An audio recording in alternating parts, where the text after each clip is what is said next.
Telugu YouTube ఛానల్లో మీ వ్యాపార ప్రకటనల కోసం 9154949554 కి కాల్ చేయండి. Hello everyone, welcome to KTV Telugu. ఆ పార్లమెంటరీ నియోజకవర్గంలోని 7 ఎమ్మెల్యేలు కాంగ్రెస్ వాళ్ళే. దానికి అనుగుణంగానే ఎంపీ సీటు కూడా హస్తం ఖాతాలో పడింది. కానీ ఇక్కడే ఓ ట్విస్ట్ కూడా కనిపిస్తోంది. 7 అసెంబ్లీ సీట్లకు కాను 6లోనే కాంగ్రెస్ ఎంపీ అభ్యర్థికి మెజారిటీ వచ్చింది. ఒకే ఒక్క అసెంబ్లీ స్థానంలో బీజేపీ అభ్యర్థికి మెజారిటీ వచ్చింది. ఇప్పుడు ఇదే హాట్ టాపిక్ గా మారింది. ఆ జిల్లా కాంగ్రెస్ అధ్యక్షుడు, అసెంబ్లీలో పార్టీ విప్ గా ఉన్న ఎమ్మెల్యే సీట్లో బీజేపీకి మెజారిటీ ఎలా వచ్చింది?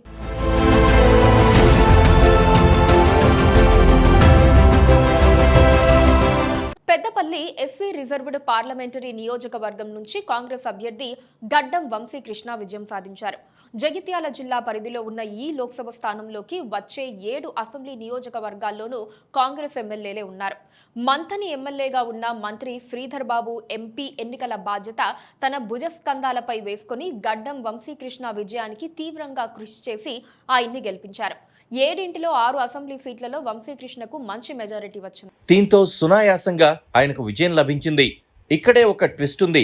జగిత్యాల జిల్లా అధ్యక్షుడు, అసెంబ్లీలో మిస్ అయిన ధర్మపురి ఎమ్మెల్యే స్థానంలో మాత్రం బీజేపీ ఎంపీ అభ్యర్థికి మెజారిటీ వచ్చింది. గతంలో కొప్పుల ఈశ్వర్పై సీటు కోసం ఫైట్ చేసిన నాయకుడిగా గుర్తింపు తెచ్చుకున్న అడ్లూరి లక్ష్మణ్ కుమార్ ఇలాకాలో బీజేపీకి మెజారిటీ ఎలా వచ్చిందనేది హాట్ టాపిక్ గా మారింది. గతంలో బీఆర్ఎస్ బలంగా ఉన్న ధర్మపురి రిజర్వ్డ్ నియోజకవర్గంలో పోటీ చేసి కాంగ్రెస్ జెండాను ఎగరవేశారు అడ్లూరి. ధర్మపురిలో కాషాయ దళం అక్కడక్కడా మినహాయిస్తే పెద్దగా ప్రభావం చూపించగల సత్తా ఈ నియోజకవర్గంలో లేనేలేదు.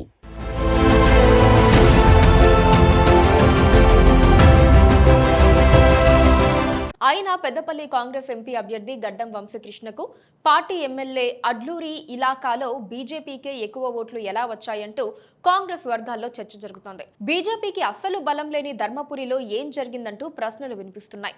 ఇక్కడ గతంలో గులాబీ పార్టీ వరుసగా విజయం సాధించగా గత ఎన్నికల్లో కాంగ్రెస్ అభ్యర్థి అడ్లూరి జెండా ఎగరేశారు.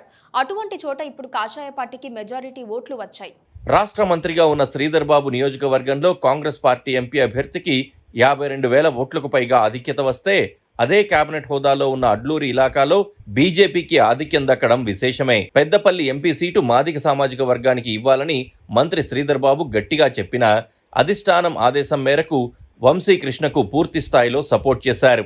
అలాగే వంశీకృష్ణ తండ్రి వివేక్ ప్రాతినిధ్యం వహిస్తున్న చిన్నూరుతో పాటు ఆయన పెదనాన్న వినోద్ ప్రాతినిధ్యం వహిస్తున్న బెల్లంపల్లిలోనూ కాంగ్రెస్ ఎంపీకి మంచి ఆధిక్యతే వచ్చింది.